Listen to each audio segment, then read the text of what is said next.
مجھے ایران میں مظاہروں کی پہلی اطلاع 31 دسمبر 2025 کو ملی۔ ہم لوگ اس وقت شیراز میں تھے۔ ہمارا گائیڈ حمید ہمدانی بو علی سینا کے شہر ہمدان سے تعلق رکھتا تھا۔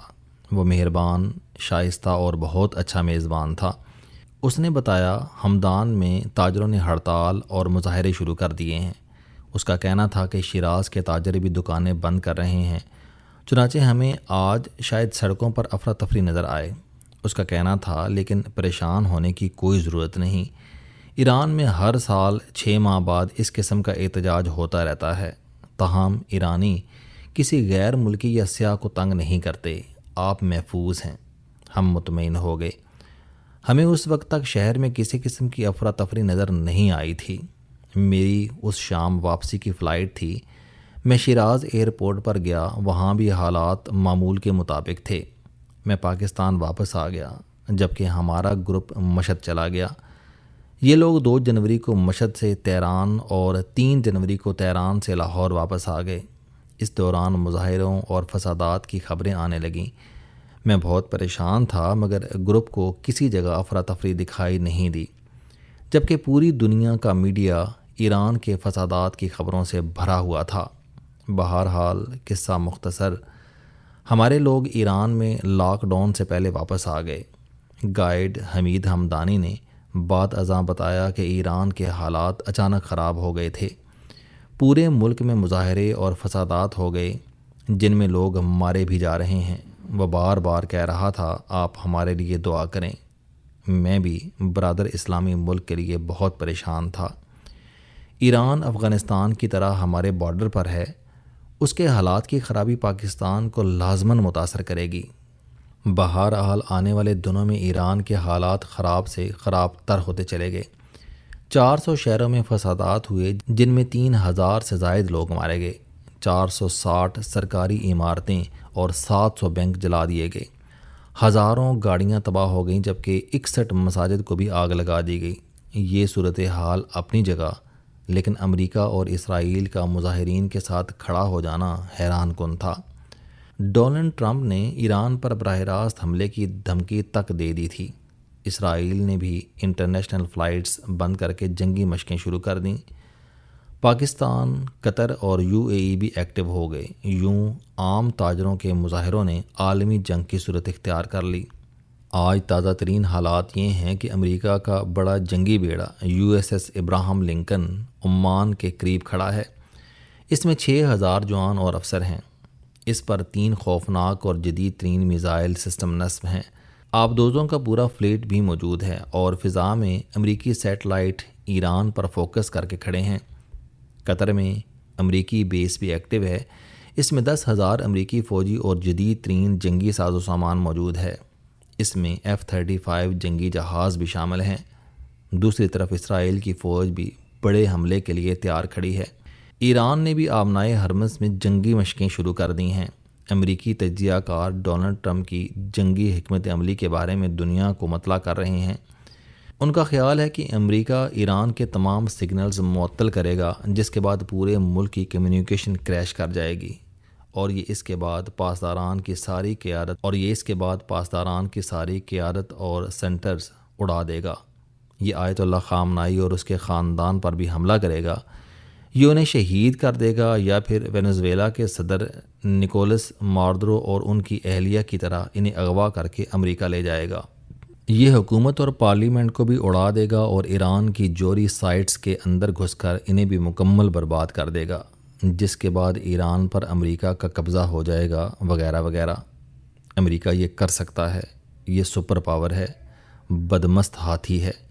یہ دنیا کے کسی بھی ملک کے ساتھ کچھ بھی کر سکتا ہے، لیکن سوال یہ ہے کہ امریکہ ان حملوں سے حاصل کیا کرنا چاہتا ہے، اور ایران امریکہ کے لیے اتنا لازم کیوں ہے؟ اس کی وجہ بہت دلچسپ ہے۔ دنیا میں اس وقت تیل پیدا کرنے والے 8 بڑے ملک ہیں۔ وینزویلا 303 ارب بیرل تیل کے ساتھ پہلے، سعودی عرب 267 ارب بیرل کے ساتھ دوسرے، ایران 209 ارب بیرل کے ساتھ تیسرے، کینیڈا 107 ارب بیرل کے ساتھ چوتھے، UAE 113 ارب بیرل کے ساتھ پانچویں، کویت 102 ارب بیرل کے ساتھ چھٹے، روس 80 ارب بیرل کے ساتھ 7ویں اور امریکہ 75 ارب بیرل کے ساتھ 8ویں نمبر پر آتا ہے۔ یہ ایک حقیقت ہے، جبکہ دوسری حقیقت تیل استعمال کرنے والے ملک ہیں۔ امریکہ دنیا میں سب سے زیادہ تیل استعمال کرنے والا ملک ہے۔ یہ روزانہ 2 کروڑ بیرل تیل استعمال کرتا ہے۔ چین 1 کروڑ 60 لاکھ بیرل کے ساتھ دوسرے، بھارت 50 لاکھ بیرل کے ساتھ تیسرے، جاپان 47 لاکھ بیرل کے ساتھ چوتھے، روس 38 لاکھ بیرل کے ساتھ 5ویں اور ساؤتھ کوریا 25 لاکھ بیرل روزانہ کے ساتھ 6 نمبر پر آتا ہے۔ یہ اعداد و شمار ثابت کرتے ہیں امریکہ اور چین دونوں کی معیشت تیل پر چل رہی ہے۔ تیل دنیا کا سب سے بڑا معاشی ٹول ہے۔ یہ اگر کسی ملک کو دستیاب ہے تو وہ معیشت، ٹیکنالوجی اور دفاع میں سپر پاور بن جائے گا، اور چین بڑی تیزی سے تیل کی اس دولت پر قابض ہوتا چلا جا رہا ہے۔ یہ دنیا میں تیل کے سب سے بڑے ذخائر رکھنے والے ملک وینزویلا، تیسرے بڑے ذخیرے کے مالک ایران، چوتھے ذخیرے کینیڈا اور 6 ذخیرے روس کا بزنس پارٹنر اور دوست بن چکا ہے، اور یہ امریکہ کے لیے قابل قبول نہیں، چنانچہ اس نے تیل کے تمام ذخائر قابو کرنے شروع کر دیے ہیں۔ امریکہ نے 3 جنوری 2026 کو وینزویلا پر حملہ کیا اور صدر نکولس مادورو اور اس کی اہلیہ سیلیا کو اٹھا کر نیو یارک لے گیا اور یہ وہاں اپنی مرضی کی حکومت لے آیا۔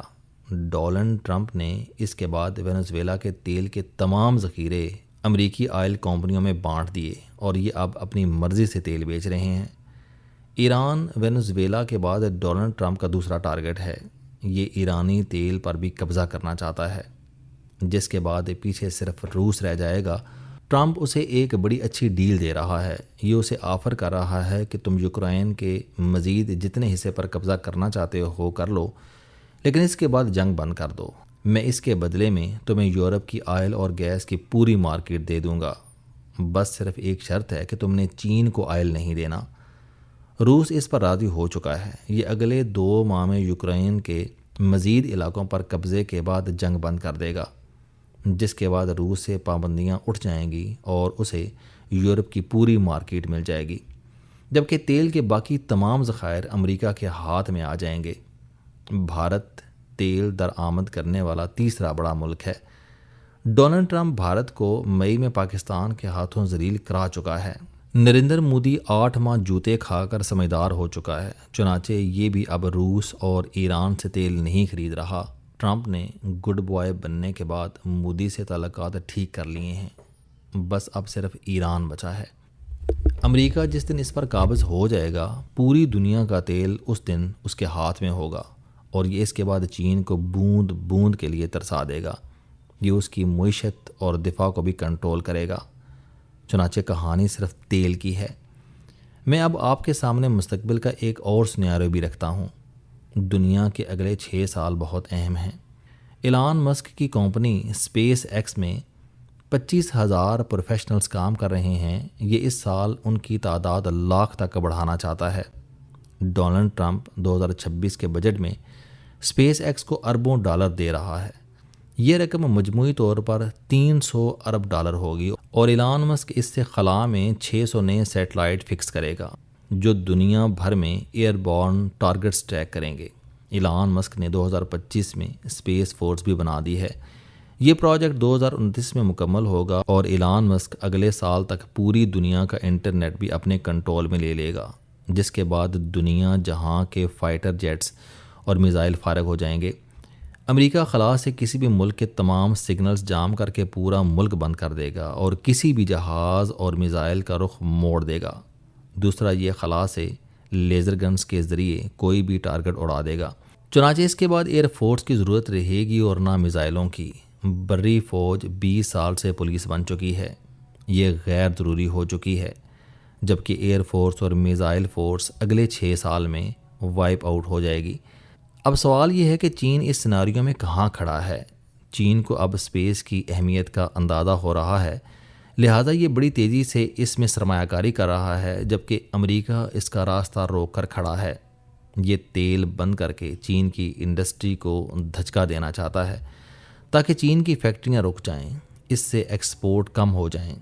چین میں بے روزگاری، کساد بازاری اور سیاسی افراتفری پھیلے گی اور اس کے نتیجے میں یہ اسپیس پر توجہ دے سکے گا اور یوں امریکہ اگلے 6 سال میں اسپیس پر قابض ہو جائے گا، جس کے بعد چین J-35 بنائے یا J-135، یہ PL-17 بنائے یا 170، کوئی فرق نہیں پڑے گا۔ دنیا کا صرف ایک SHO ہوگا اور اس کا نام امریکہ ہوگا۔ چنانچہ یہ صرف آئل اور اسپیس کی جنگ ہے، جبکہ ہم یہ ڈونلڈ ٹرمپ کی لڑائی سمجھ رہے ہیں۔ یہ یاد رکھیں، دنیا کے حالات ڈونلڈ ٹرمپ کی وجہ سے خراب نہیں ہو رہے۔ ڈونلڈ ٹرمپ ان حالات کی پیداوار ہے۔ امریکہ کو مشکل فیصلوں کے لیے ڈونلڈ ٹرمپ جیسا شخص چاہیے تھا اور یہ اسے لے کر آ گیا، اور یہ اب وہ کام کر رہا ہے جو کوئی دوسرا نہیں کر سکتا تھا۔